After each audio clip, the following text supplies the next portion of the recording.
Well, thank you guys so much for coming. It is a packed house and I'm just so excited. My goodness. So I'm definitely going to make this worth your while. I'm going to tell you everything that I've been doing, how I even got started, where I'm at now, show you a lot. Oh. Mike?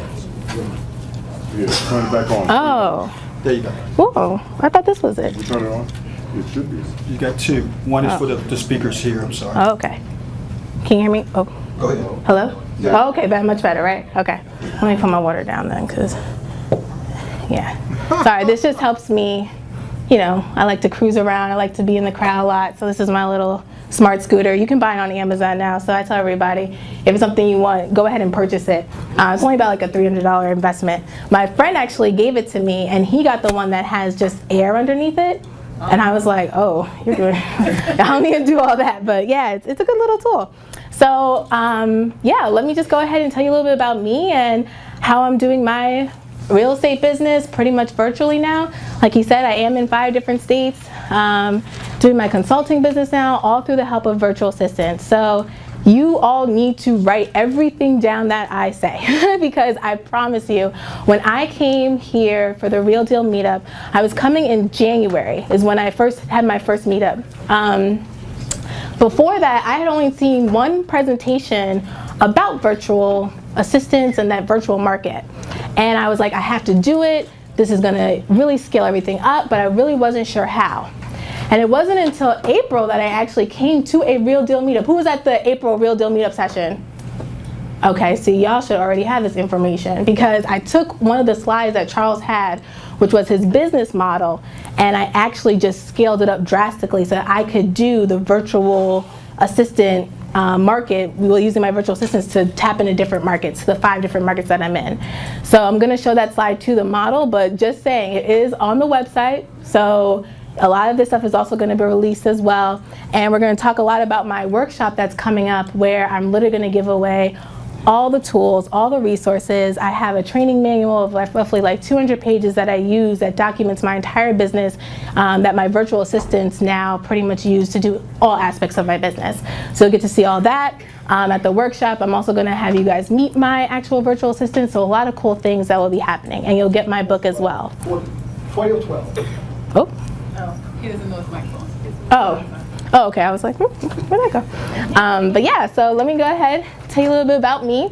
So I'm originally from New Jersey, the Dirty Jers. Anybody from Jersey? Hey, my people. So I know a lot of people hate on Jersey, so that's okay. I'll have to give some Jersey love. I went to William & Mary. I was actually an English major with the thought that I may go to law school. I wasn't quite sure. But straight out of college, I did a program called Teach for America, where I actually taught in DC for 2 years in Southeast. I taught math. Pause, because I definitely was an English major, so I was like, wait a minute, y'all got me acting crazy already. But it was crazy because my first year of teaching, I actually taught a self-contained special education class. And I walked in there and I was like, oh my gosh, if I can get through this, like, I could do anything. But I had 5 kids and it grew from 5 to 16 all in 1 year, 6th through 10th grade, all in the same class. I was teaching reading, writing, math, physical ed, art, whatever we could do to kind of, you know, ease the tension in the room. There's a lot of kids with a lot of different disabilities. But what's crazy was a family had come to me in that class and they said, you know, we're going through a foreclosure, can you help? And I was like, I know nothing about housing, but I will try and do my best. So what we realized, and I actually had a girlfriend who had graduated from Georgetown Law who kind of hopped on board to help. The family in Southeast was losing their house because they had paid the government their taxes, but it wasn't recorded.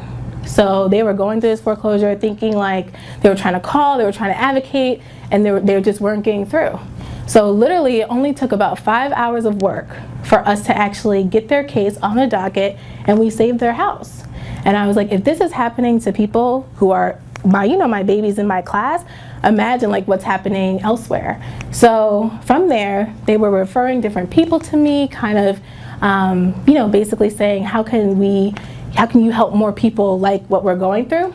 And I was like, look, I'm a math teacher. First off, y'all must think of something else. But I bought into a real estate class that taught me the A to Z on how to do it. Please don't spend that money. I tell people all the time, it's not worth it. I was out there, I paid the the bare minimum, and everybody was paying the 50K high, and I said, oh, y'all, okay. I can't do quite that. But all the stuff that and I tell people this all the time, it's no secret, all the stuff that I bought, learned, you can learn from Charles Blair. It is on the Real Deal Meetup site. There's a lot of good free content there. And did I mention it's free 99? Can y'all say free 99? Free 99. Okay, amen. There you go. So I just want you to understand, like, you don't have to pay the expensive courses.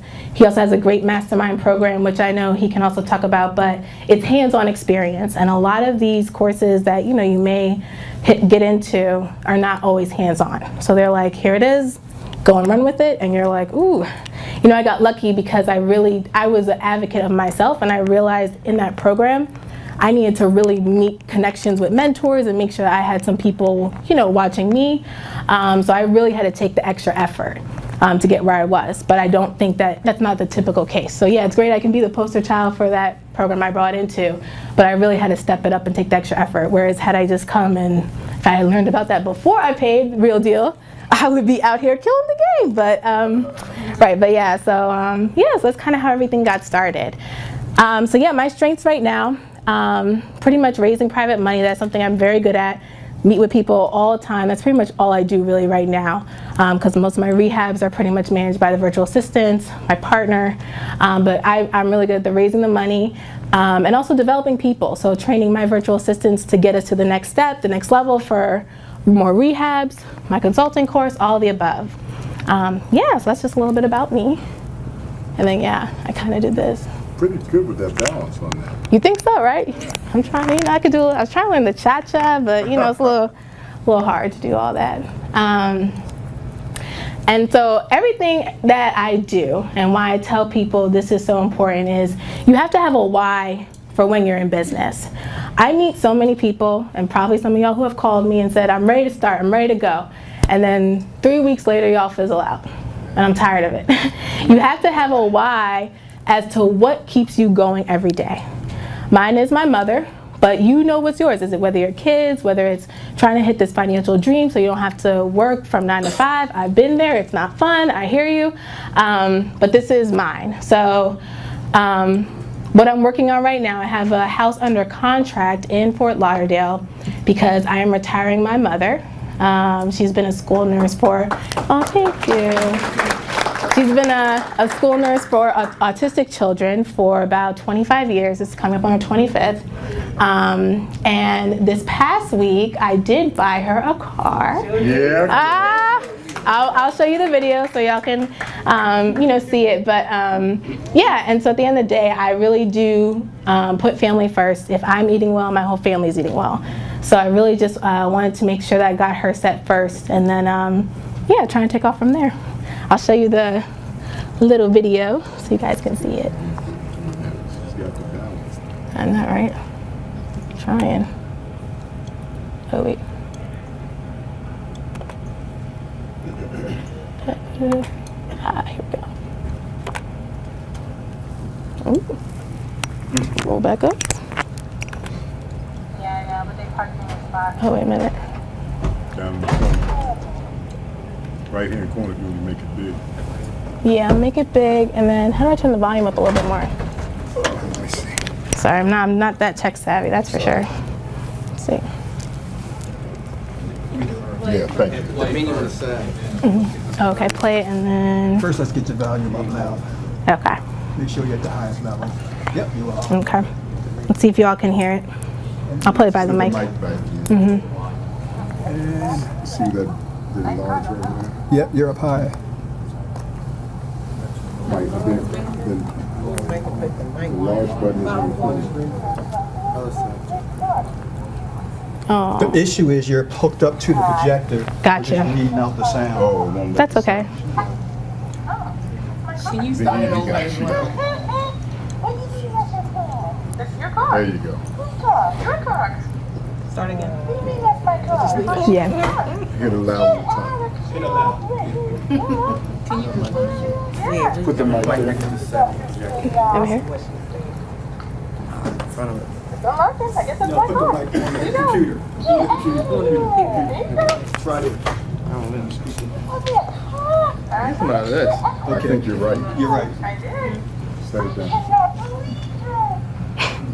Okay. Pause it. Oh, Carmen, you got the Cadillac? That's all right. That you always wanted. There you go.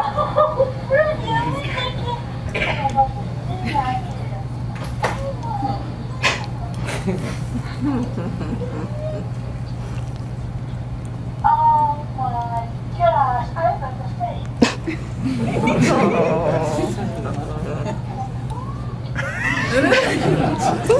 She's afraid to touch it, right? I'm serious, this is a joke. No, it's yours. No, it's a big joke. No, it's not. Go ahead. She said it's a big joke. No, it's yours. Oh, you running in. I want to go get married so bad. Man, she want to tell everybody. No, go try it. Let me let her see it real quick. Thank you. Yeah. I'm out about this bad boy. Yeah, so she said that she really wanted to retire in her dream car, and I was like, so how are you going to afford it? What are you going to do to get your car? She was like, I don't know, I'm going to try and save up, hopefully by investing with you and your partner.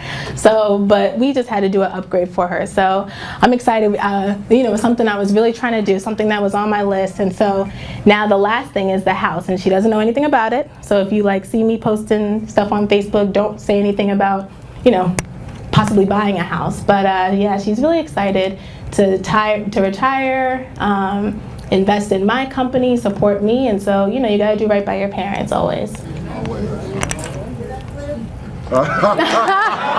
Amen. She said she wants a new car too. Where's Cliff at?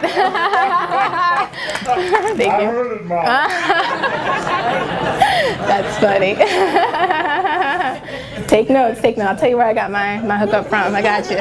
So talk about that later. Oh yeah, so that's the Cadillac. Yeah. You wanted to see it again? No, okay. She said, let me see that. So yeah, just another thing that this really talks about my mindset. I know we don't have time to go through it all, but I really think that it's important to listen to this. It's on the Real Deal Meetup. It's an interview that Cliff did with me, probably about 45 minutes or so, that really just talks about my mindset of business. Because what I tell people is, yes, I can give you all the tools to run your virtual assistant business, right? You will be successful. I can make sure of it, promise. However, if you don't always have the mindset of how I run my business, how I talk with people, how I develop people, how I strategize, how I even try and think about growing myself and my next goals, then you won't be successful. So what I tell people is make sure you absolutely go ahead, check out the interview, because that way you really understand where I'm coming from and how I've been able to scale so quickly. So what do I actually do? So real estate, I'm even learning every day just the different ways to make money in real estate. I'm going to tell you everything that I do, but they say the average millionaire has how many streams of income? Who can tell me? 7. Oh, y'all experts already. But yeah, so I'm really trying to build out my 7. So I have 7 now, just making sure I try to build them out. So what am I doing right now? Some of the wholesale deals. Wholesale deals all over. I'm also doing rehabs in the 4 different states currently right now: New Jersey, Florida, Ohio, Maryland. We just got our first commercial deal under contract in Ohio. I do private lending personally for different projects, as well as my partner. But I also am obviously raising money. As you can see, $3.4 million is what I calculated about last month to date on the different projects. So just a couple of my wholesale deals so you can see. This is when I first started out too. So a lot of people think that you have to have all this training, you have to have all this money and resources. Definitely not true. The first deal that I found in Roosevelt was actually on the MLS.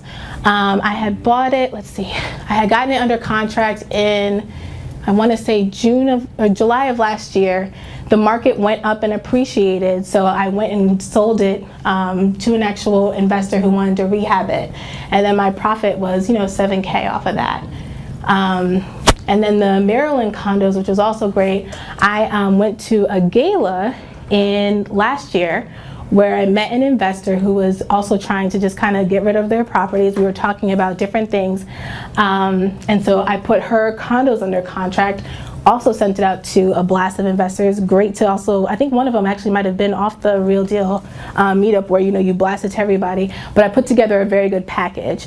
So something else. If you are a wholesaler, how many wholesalers in the room?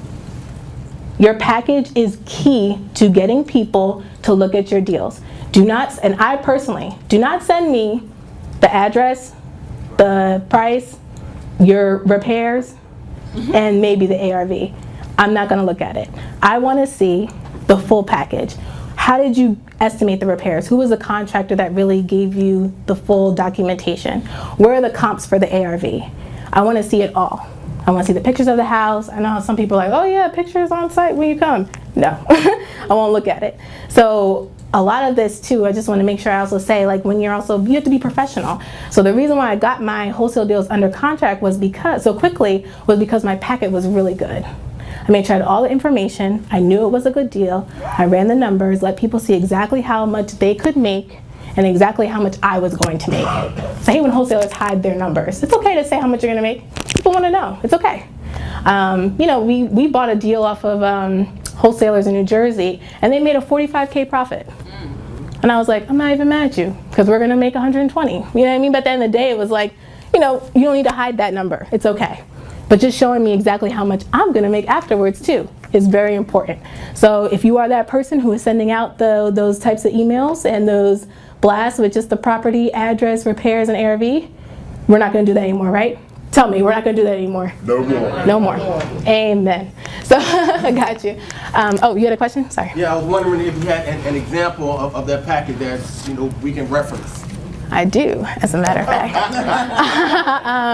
I'm working with Charles too to see how much I'm gonna give away.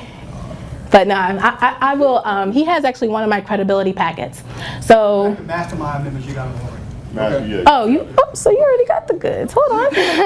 I have a credibility packet for everything. Contractors, realtors, private money lenders, that's my big one, which basically outlines my history of what I've done, all the deals that I've done, pretty much the whole cycle of lending and all the promises that we make to lenders. So I can even, it's not really a lot in my presentation, so I can just quickly talk about it.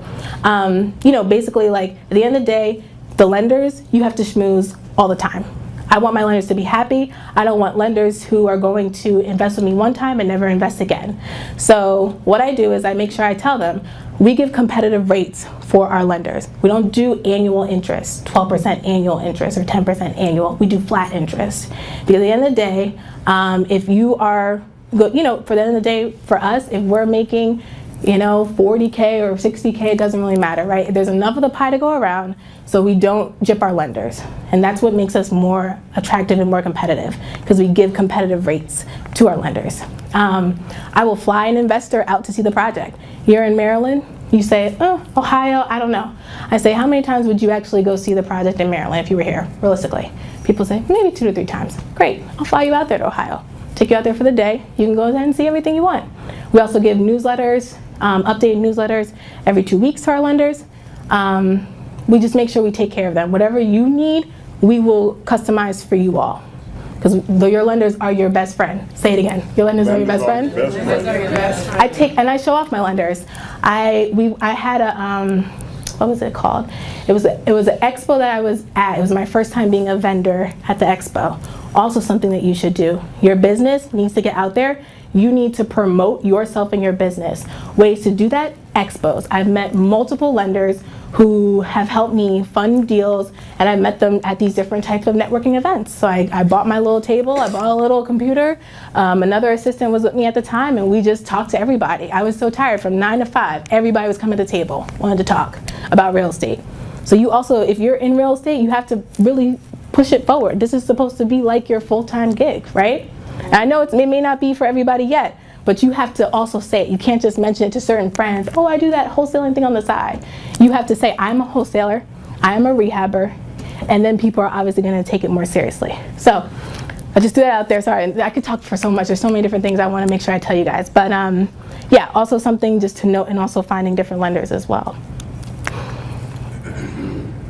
So a couple of my deals, we'll make it really quick because I do want to get through everything. Well, this was the first one that I had found through using a virtual assistant. So I was finding deals on my own, doing my own due diligence, doing it that way. But this is the first one that we had actually gotten via the virtual assistant system that I put in place. So she found it off of a wholesaler list. We subscribe to a few wholesalers in Columbus, Ohio. So every day she was looking at the actual wholesale deals that come in. People submit us stuff now all the time, and she'll go ahead and run the numbers. She not only runs the numbers and says, this is the CMA report, this is what they put in for the repairs. She also puts together a contract for us ready to go. So when I see it, the contract's there, I say yes or no. So she goes ahead and says yes, send it to the realtor, let's get it under contract, or no, we just move on to the next one. We put that, but we never dismiss a deal, right? We always put it in a follow-up system where we make sure that we are constantly following up to see if that price is gonna change. But and I'll talk about this more too as I show the actual model. But she's putting them in Patio, that's our database. It's also free 99, everybody say it? Free 99. All right, so that Patio, and also, guess who has the cheat sheet for how to set up Patio? Y'all are not hearing me today. I'm saying, you're not hearing me today because I'm trying to tell you those the company that I bought into has a database. This is a funny story. The company I bought into has a database. You have to pay $99 to set it up. It's $100 a month. And everybody's like, dang, can I use some of this money for my marketing budget? I don't have any deals. They got me buying this system, this CRM database. And I was like, I even told him, I was like, I need something free. This is really killing me. And it's a good tool, but the database that they had, but I was like, there has to be something more simpler. And sure enough, he got my assistant basically looked at the entire video, the whole script. It's also step-by-step. I'm also gonna put in the manual, just so you know. I might not have told you that. But it's good. And so she was able to set it up, within a day. So yeah, definitely something to look at. Yes, so this one got off a wholesaler list. This was the ask, repairs, and our profit. This one is also, yeah, I can actually say it did close. So the reason why I put sold was because our realtor actually had a buyer who was already looking at the property. So it was great that we just kind of customized the house to our actual buyer's needs. So he had said that this is what it will sell at if you do X, Y, and Z. We did do that, and so now it's under contract, sold at $320. Yeah, and so this one, okay. So where I found it. So I am just a firm believer that, when you meet people, middle school, high school, things just really do circle back into life, right? It's just amazing how things work out. So, a friend of mine was just like, hey, you really are doing this real estate thing. I have a guy who I think you should meet. And anytime somebody says that to you, you should always go and meet with them. That's true. Yep. Always. I don't care if they say it's a contractor next door who just got started. I meet with everybody. Because at the end of the day, you never know who somebody will refer you to who knows anything about real estate. But he sure enough did introduce me to number one wholesaler that we work with. This was somebody he had met at a bar. And I was like, oh man, you sure I gotta meet with this guy? I don't know, your relationship, we'll see. But no, awesome wholesaler, hooked us up. This is actually the deal I was telling you about where the wholesalers made the 45 grand off of this alone. It needed everything. It needed foundation. It was a big project. But yeah, we were like, that's cool. We'll make our profit. That's my profit. Yeah. So worked out. Florida. So this one I want to highlight because once we started putting the virtual system in place, and I was really I started off in having it tested in Florida where my partner was. Excuse me, just because he was also doing a mass volume of marketing, I just wanted to see how it would really work. But what it cost to actually do the marketing, quote unquote, to find this deal was only $75 in total. We were paying our virtual assistant $25 a week.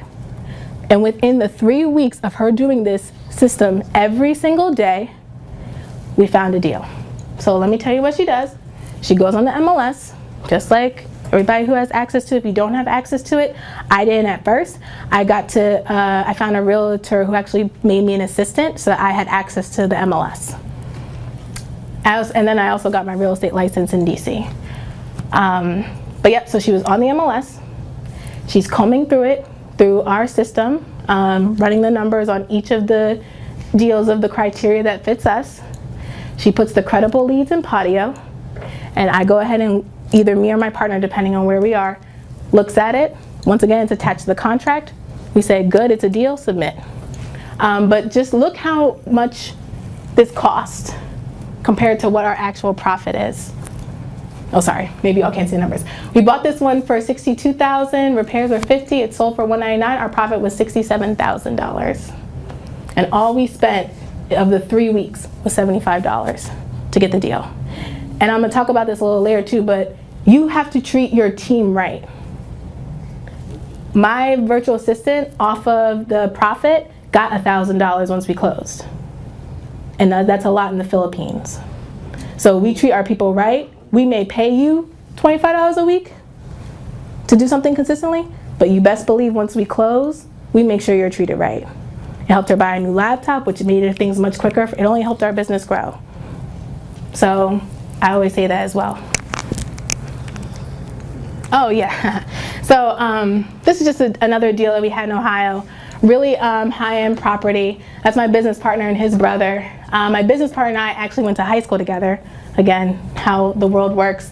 He was like an older brother to me, him and his wife now, who he also met in high school. He worked for Goldman Sachs for a little while. His dad owns a car dealership, where I got my car. And yeah, it's just, good connections all over. But we've been in business now. He's been in business before me. He bought into the program I bought into about 3 years before I did.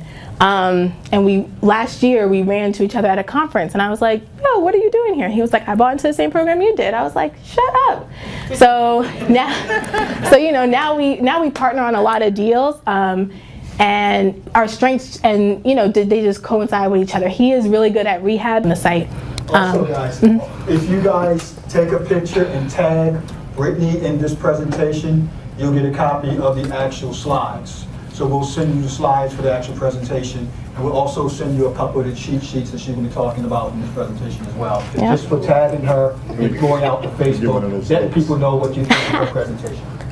There we go. That's what I'm talking about. I know. I have no serious faces on Facebook. Everybody laughs that I always make these crazy faces. And it's what I'm known for.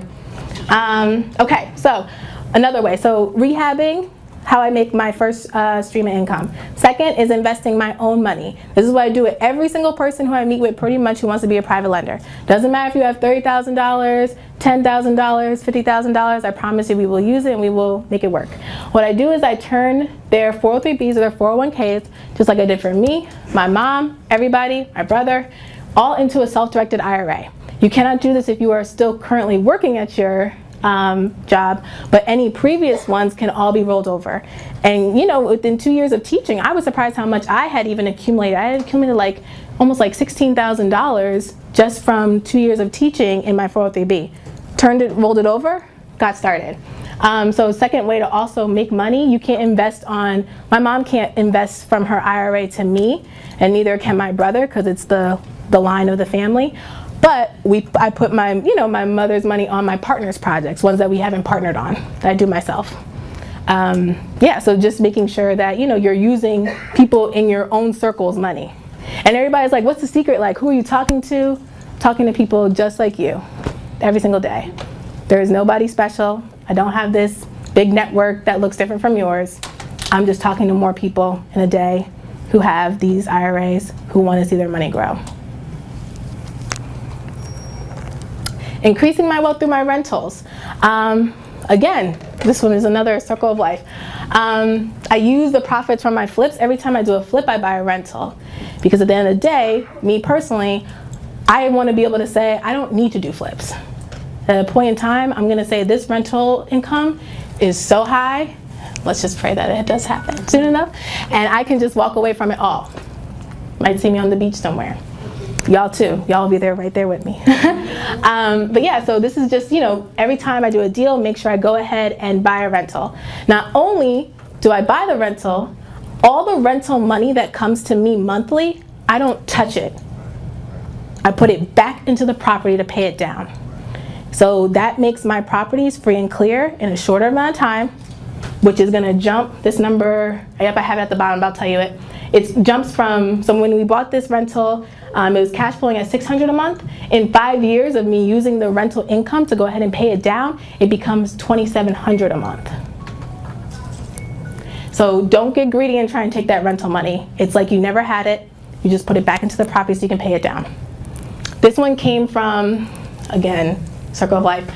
A girlfriend of mine from middle school. I know, crazy. She said she had a great aunt who was 92.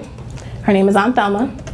I love how I'm saying Aunt Thelma like it's my aunt, but that's what she's become. And she was like, yeah, she's in real estate. She owns a couple of properties in Ohio. You should go check her out. I'm like, oh my God. So I pull up to her house, Aunt Thelma, and I knock on the door and I'm like, I'm just gonna meet with this 92-year-old woman today. Like, what is this? This is not even what I thought. She said she's hungry. She don't want to talk to me till she eats. I said, yes, ma'am, I will take you to go get some food. So we went to go get some breakfast, found out Aunt Thelma has 12 properties in Ohio. Wow. She's managing 12 properties in Ohio. She don't have no property manager. Her grandson is going to collect the rent every first of the month. I just said, Aunt Thelma. So at first I told her, we went to go see the multi-unit. I said, I will take off your hand. She said, absolutely not. I said, oh, okay. So the next month I tried again. Every time I was in Ohio working on the rehabs, I always went and took her out. I was persistent because I was like, I'm gonna get a property off Aunt Thelma. And even my partner, he has no patience. We went to breakfast, he was like, is it time to go? Like, she's not giving us the properties, why you even keep trying? And I was like, you just gotta show your character. If she sees what we're gonna do, if she sees my character, if she sees my business, I know she will let me have one of her properties. She just needs to see everything that we're doing. So I took her to everything. I was like, you wanna come see the property with me today? She was like, yeah, I'll go. You wanna come to an auction with me? Yeah, I'll go. So I just went and picked her up every day. I'm sure people, it was like all these like, very professional businessmen and me and Aunt Thelma, 92. She was just like, everybody's like, what are you doing with this woman? But sure enough, so this was one of her properties. And over the next year, we're gonna be buying 5 of them. The other one, I actually got my girlfriend from middle school to actually go ahead and also buy off of her. So she's ready to also let it go. But that follow-up system is key. Just because someone tells you no the first time, just because your offer is not accepted the first time, doesn't mean that you don't follow up. You have to follow up. I would say probably 1/5 of the deals that we follow up on is what we've gotten from follow up. The price drops, people say absolutely not, you're trying to cheat me, my house is worth more. I say, okay, you think so? I come back, maybe they're still not ready. I come back again, and by then, because they've seen the consistency, they know I'm trying to do something with the property, it works every time.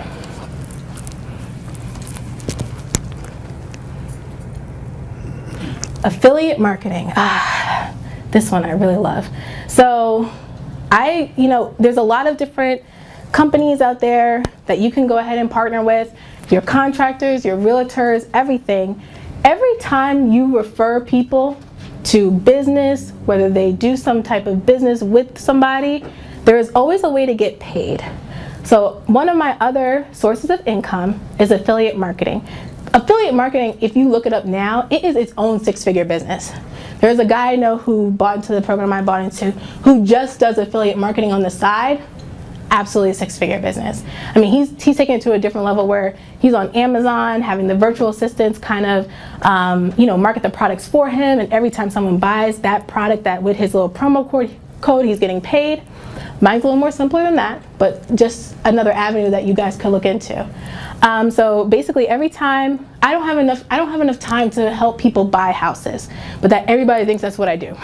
You're in real estate, can you help me buy a house? I'm like, no, because y'all want to look at 7 houses and not pick one. And I've wasted 10 hours. All the realtors in the room? Who are the realtors in the room? Yeah, more props to you. I just get that is something I will get a little impatient about. Someone who's too indecisive, doesn't know what they want. And I'm just like, okay, we'll let somebody else do that who is more patient. So shout out to you all, because you guys have way more patience than me. So every time I do that though, I get a commission, right? I have my real estate license, but that was part of the reason why I got it. It was to get access to the properties quicker, because, not everybody was on the up and up as quickly as I wanted to be. But the second was so that I can get paid. I'm referring all these people, I need to get paid. My contractor, if my contractor uses somebody who I referred him to, I'm getting 10% off of it. Everything that we do, the painter, the cabinet guy, anybody you use who I referred you to, I make sure I get paid. Because I realized I was doing that for free too long. And I said, wait a minute now. And it wasn't until somebody else told me, a mentor of mine, she was like, all these people that you give business to, why wouldn't you just get paid off of them through affiliate marketing? I was like, excuse me, what? Can you tell me a little bit more? But yeah, she's the one who got me started, and now everything. So I have monthly income coming from basically just, clients who I refer to every day. You have to think of it. You are getting paid to basically put people together. So another avenue of business that I definitely recommend. And then this is something, I'll pause on this for a second, but another thing that I just am now into, which I'm like, again, can't believe what I put my time in, is hostels. So there is a guy in DC who is now my partner on this project, who owns, well, he doesn't own the buildings, but he owns like 4 different hostel companies in DC. So what he does is, he's the one who's finding the sellers or the owners of the building and saying, look, you have this great property, how much are you renting it out to for people a month? And they're like, roughly I make about $2,000. I have to pay the property manager, I have to pay all these people. Oh, bless you. It's costing me some money, but I'm still making about $2,000 a month. People who are in DuPont, or the DC folks are in DuPont, Columbia Heights, great markets. And he's saying, look, you're making $2,000 a month? How about I up you to 3 or 4? You don't have to pay me as a property manager. I'm just going to give you the income monthly. As long as you don't come back for me, and once you find out what I'm making monthly, ask for more. People are like, go ahead, take it away. So he has now 4 properties in DC that he's using to make as hostels. So he is making an insane amount of money monthly. And I saw the hostel and I was like, I don't know if I'm a hostel type of girl. I don't know if I can just go in there and sleep in a bunk bed of 8 to 12 people. Not my scene. However, it's been, when the Pope came, it was sold out like almost 2 weeks in advance. Everybody's doing it. International students who come over. There's a guy who I met, because I was over there yesterday, a guy who I met who literally, rather than paying room and board, is paying for the hostel every day, $35 a day. He's like, this is much cheaper than what I would have paid had I, and I can crash at different friends' house. I was like, look at you. I wish I had known that in college. I wish there was a hostel by me or something, you know what I mean? Especially when college was tough. That's what they're calling it now. We used to call it boarding house. Ah, okay. Well, I'm a little younger, but you know what I'm saying? But I'm saying, so my next investment, I will tell you right now, I am, there's a school that is in DC that is, the top of it is like a penthouse suite. That alone is renting at $12,000 a month. He's going to take the building. He gives them the first month and the last month. So they're making close to, I think they're making like 14 with other stuff that they do throughout the property. So he's going to give them the first month, the last month. He's going to take it over. He's going to turn it into about 45 beds worth of people to actually stay. And he's going to be cash flowing after it's all said and done, close to $10,000 a month just off of that one property. Wow. He is killing it. And I was like, I want in. You best believe. So we're actually partnering that. So next time I get up here, hopefully I can just put a picture of the hostel, because we have the contract ready to go, but something I'm also going to pick up. So yeah, no secrets. I tell it all. You're more than welcome to take it all and just run with it. But hostels also something to look at. How long did this take?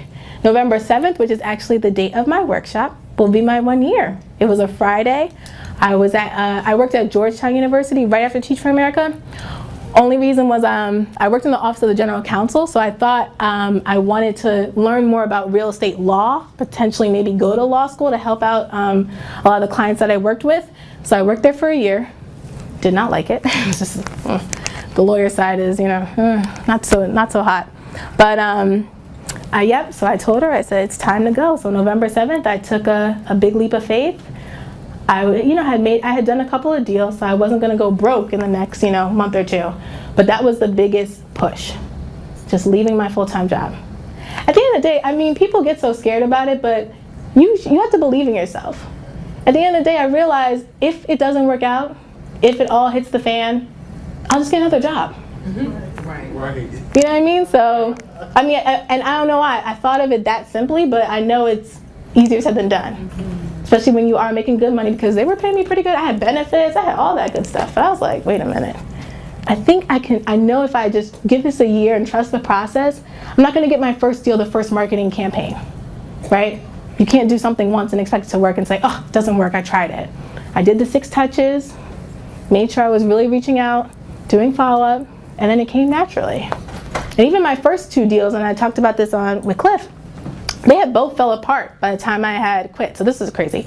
So I had gotten 2 big rehabs under contract. I was ready to go.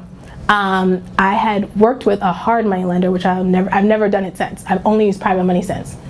Used a hard money lender one time, never again, only private. But he was telling me he was in, this was the project, we were good to go on both of them. I was like, yes, I can quit, great. So I quit my job, so I might quit a little too early. But I just walked away, I was like, after this, I'm about to be making all this money, like, forget this. But quit, and then the deals fell through. Because, you know, hard money lenders, they have a lot of stipulations, it was a lot of stuff, and I was a newbie, so he had told me he was gonna fund it, so I believed him, and then he backed out last minute. So now both the deals that I had set up, my first actual rehabs, not the wholesales, boom, disappeared. And I was like, well, I do this full time, so I need to step up my game ASAP. So I was at all the networking meetings, I was trying to get mentors. I remember this one woman who actually helped me get my first deal in my wholesale deal in DC. I was like, I will work for you for $3.99, whatever I need to do, because she was doing like big condo unit conversions. She was making a killing, and I was like, I will do whatever you need me to do. I will answer the phones. Just please let me shadow you to figure out how I can make this a reality for myself. And you know, she took me in. And a lot of people will if you're consistent. I would be working with all of y'all if y'all really called me every month.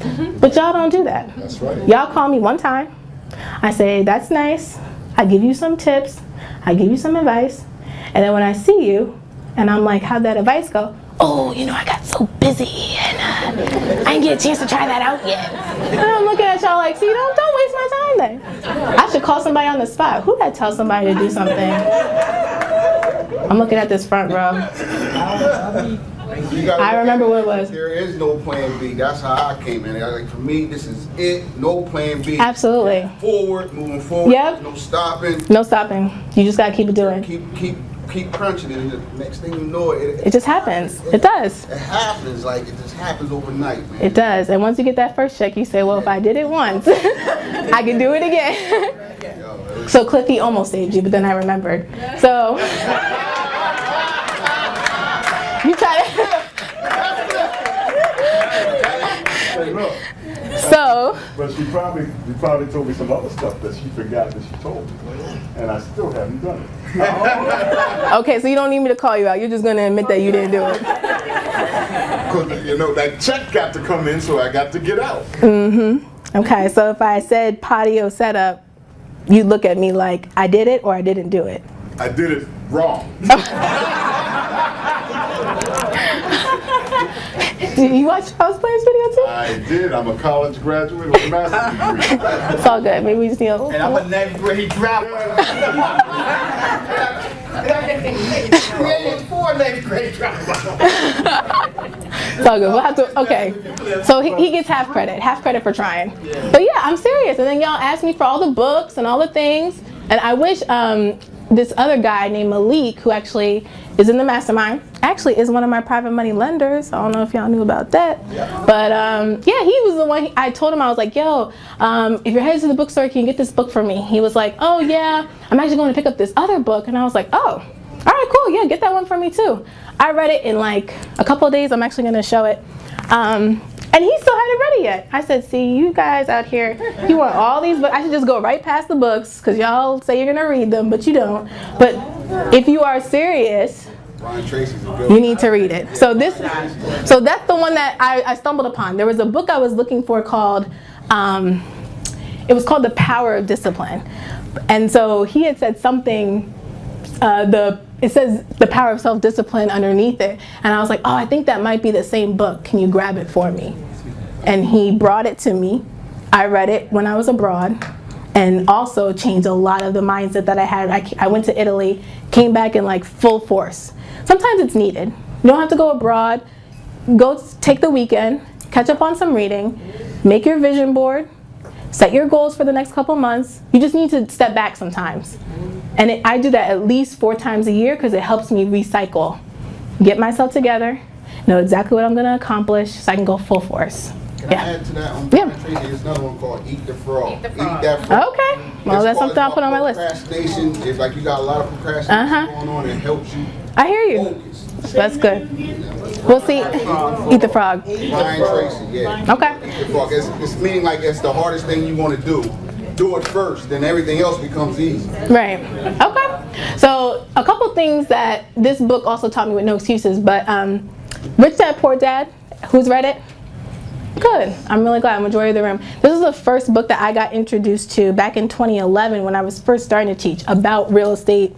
Just the idea of you don't have to get your master's, get your PhD, go to law school, just different ways to make money and not the traditional way. So it's just opened my eyes to just the possibilities. No excuses. What really actually I take away from that, I know my weaknesses. I am a procrastinator. I don't like to do things consistently, me personally. I don't want to wake up at 8 a.m. and put in offers for 2 hours. I don't. I know I won't do it. I also have that procrastination problem. Therefore, I hired someone to do it for me. But you have to know what your weaknesses are. Once you have your weaknesses, you can now outsource it so that you can do the things that you like to do. Yeah, I'll take a dinner. That my business partner makes fun of me all the time. He was like, where are you going tonight with your little fancy dinner to go take a private money lender? I was like, yeah, I like doing that. That's fun. A little free meal and walking around and showing people the properties. I'll do that all day. I don't want to put in offers on the properties for 4 hours. I've done it because I had to teach somebody else to do it. But I was like, I don't like doing that. So you got to outsource it. So also No Excuses, great. You know what I really appreciate about the book? It's very much a holistic view for no excuses. No excuses in your health, when it comes to your health. No excuses when it comes to family, relationships, physical fitness, everything. So I appreciate understanding self-discipline in all areas of life, but definitely something. This is the, okay. Because here's the real test. When I was here, when was that? Before that, I mentioned it again at the Real Deal. So how many of y'all, after I mentioned it, went out, got it, and read it? Okay, shout out to y'all.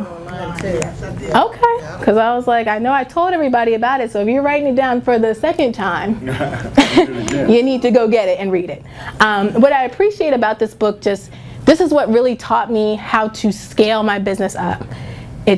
I cannot be everything in my business. I cannot be the accountant, the marketer, the bookkeeper, the realtor, the everything. I need to figure out what is my entrepreneurial focus and outsource everything else. And it just teaches you that. 3 steps. You're a technician in your business when you first start out. You're doing everything. You're running, taking calls, doing all that. You move up to a manager so that you are managing people who are doing those little tasks for you. And then you fire yourself from being a manager to the entrepreneur, which is where you really are focusing on your vision, your next goals, so that you can live the dream and your business is still continuing. And I'd love to. At a certain point, I want to fire myself from my own real estate investing business. It's something I like. I like actually working with clients on the client side more versus watching the house be done. But I want to fire myself from that too, because at the end of the day, it can run by itself, and I can do the things that I'm really passionate about. And you know, I do a lot of stuff outside of real estate. I'm the NAACP DC Gala Chair, which is in November as well. It's like 2 days before my workshop, so yeah, I might be a little stressed that week, so heads up. But yeah, so like, you know, I'm out here trying to raise corporate sponsorships for this gala, and you know, I do a lot of other things outside of just real estate that also I have a lot of interest. And people ask me to do a lot of things, more importantly. But yeah, but great book. I also think it's kind of funny that Dan Merrill and Paula Sajan are the head honchos in Fortune Builders. That's the program I bought into. So they actually co-authored the book with Gerber for the new one that just came out. I'll admit I haven't read that one yet, but it just came out about a month ago. But I will go pick it up and read it too. But those are the guys, Stan, Paul, JD. Those are the ones that started Fortune Builders. That's the one that I'm in. Yep. Okay, so a little bit into the nitty gritty. This is definitely a time to also get your pens, papers out, to also kind of show you guys the real nitty gritty of where I invest, what do I do, what is my process, what is my system.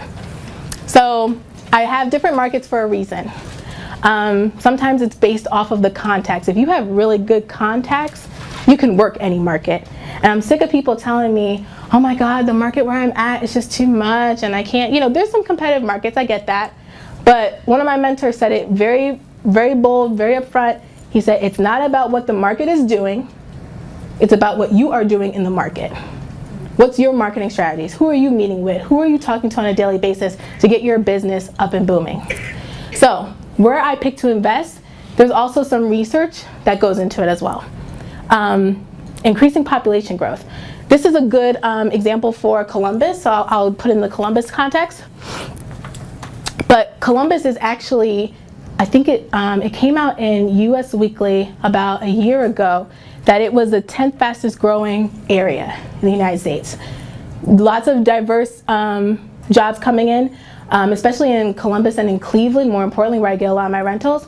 The Cleveland Hospital, Cleveland Clinic, has expanded. I mean, I've seen it in person. They are taking over the Cleveland area, which is creating more jobs, definitely gonna boost the economy, boosting housing prices, which is why I picked it. So yeah, diverse economy with multiple sources of job. Are they making city, improvements to the city? In Columbus specifically, the commercial building that we actually put under contract is literally in an area where the investor across the street bought the property, rehabbed it. The investor next door is about to fix it up as well. So I'm on a block, specifically in Columbus, where other people are rehabbing the area around me. So it's a good market to be in. The vacancy rate. So when specifically, and this is a test drive that you don't even need the research to do it. You can just go on the street and see. When I pick rentals, if I'm driving down a block, specifically in Columbus or Cleveland, I want to see, is every area vacant next to my property? If so, probably not where I should do a rental right away. I like to make sure that there's only maybe one on the street where I'm actually buying to rent, especially for flips. And does your area attract buyers? What's around the city? So specifically in Columbus, even where the commercial building is, there's like a brand new Ethiopian restaurant that just opened up about a year before us. And we saw the city development plans for more restaurants, a shopping mall that's gonna be about 2 blocks over from us. So seeing the development and knowing what's taking place in the area allows me to go ahead and make sure that's where I'm doing my investments. However, when it came to New Jersey, I'm from New Jersey, my partner's from New Jersey, we know the area a little bit better. This takes into effect some part, but it was more about our team. Our contractor is on point. It's a friend of my partner's that he's known since, probably about 10 years, does all the contracting work for us. And the realtor, who's a good friend of mine, not a star realtor, she's not the one that you have to call 7 times to get her on the phone. She's probably like top 15, top 20, so has enough room for us, and is also trying to become the #1. And when she gets there, congrats to her, we gotta find another one, because she'll be too busy for us. That's the goal. You wanna make sure you're also improving your people. I tell us all the time, when I meet with my contractors, it's not like let's meet at the property. I take them to dinner, and I say, at the end of the day, what are your goals? How much money do you want to make? This is why I do everything that I do. If I ask for the job to be clean every day, it's probably because I'm bringing a lender to see the job, and I want to make sure it's 100% clean. If I say I need you to take pictures of the property every single week, it's because that I am putting it on a newsletter so that I can get it more lenders, more projects. So I need you to do your job of contracting, because my job is to find your next deal, your next project. When you put people in positions where you can tell them exactly why you're doing what you're doing, it just automatically works.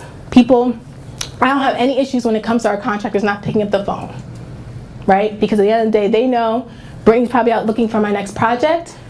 This is why I'm gonna do a good job, because I want her to call me again.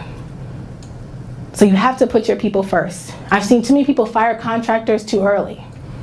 You have to tell them why, your expectations first, because some people don't even do that. You just say, go do the project, and you haven't set any expectations for them, and you have to do that. And then, you know, people are just like, at the end of the day, talking with contractors, but not necessarily communicating with them what it is that they need in the best way, and are getting frustrated by maybe even like the lack of education of not knowing how contracting works. You don't have to know everything in a house to do it.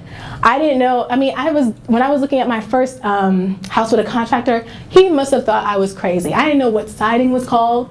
I didn't know what the windows, all that stuff. I was like, does it need to be fixed? Or write it down. And he was like, are you sure you know what you're doing? And I was like, you know, I got this. You gotta fake it a little bit till you make it. But at the end of the day, he gave me the estimate. I also had a couple of other bids, and I also, you know, I had a mentor review it as well, but I looked and I said, what's the best bid? What's the closest time frame? Let's make it happen. And the contractor, the only time we had an issue with a contract that we actually did have to let go, he was too behind on the project. And I told him, I was like, at the end of the day, if you don't finish by the date that you set, our contract states that there's a $100 a day fee. Every day you're late. So either I'm not paying you that last final payment, or you're gonna get the project done. And he was like, realistically, I'm in the hole. I won't be able to finish it. I can already tell. So he had to walk away. Still no beef, no craziness really, but sometimes it happens. We got a new one, picked right back up. It didn't actually make us lose that much money, and we just kept it moving. Oh, sorry. I always go on tangents. I'm sorry. I have so much to tell you all, but I get so excited. So areas to invest in as well. I'm also looking in the Dallas market more so for rentals. Orlando, Miami, West Palm Beach. That's where another one of the markets that we're in is Fort Lauderdale. But great opportunity for rehabs. These were actually the ones that were ranked on. It wasn't Realtor. What was it called? Yeah, no, best places to actually invest. I'm trying to remember the magazine where it came out in. But yeah, so they gave a list of, you know, top 10, but as you can see, there's multiple cities that are tied. But these is what was said to give the best advice for where to actually do your investing in. And it's based on the other qualifications I had talked about in the previous slide. Detroit, they got Detroit up there? They do. Oh, wow. Detroit. Let me tell you about Detroit. You must not know. No. So I'll tell you why. My girlfriend, she's a six-figure wholesaler now. I was the one who kind of helped her get her virtual team together to do her wholesaling business. She's originally from Detroit. Where she grew up, she did grow up, you know, in a low-income, impoverished area. Her whole street was bought by an investor. He's doing every single house on her street. So I said, you need to save your money so you can buy the other side of the street and start to, once you change a block in a city like that, you're creating your own comps. You're developing a market within itself. And in these smaller, non-competitive markets, DC is competitive. It can be done in Maryland though. And it can be done in parts of Virginia. So, yeah. To your point, where's the money coming from in the industry? And it's starting to come back in Detroit. It is in the Detroit area, absolutely. I've seen it firsthand. So how have I, worked with other small businesses to kind of scale up? And, it's crazy because the virtual system, it works obviously for real estate, but, her wholesaling business, I've worked with a restaurant actually that was actually, really getting ready to go under. And they kind of wanted some, ways to actually get some more efficient systems. And so even just putting like a little small thing in place, just like one virtual assistant who kind of helped with the phone calls, do a lot of the stuff, we really were able to kind of save them from kind of sinking really quickly, which is, what's great about the model that I've created is that it really can work for any business. Obviously my virtual assistants are trained though specifically in real estate, but it really could work for any business, working for my consulting business, anything.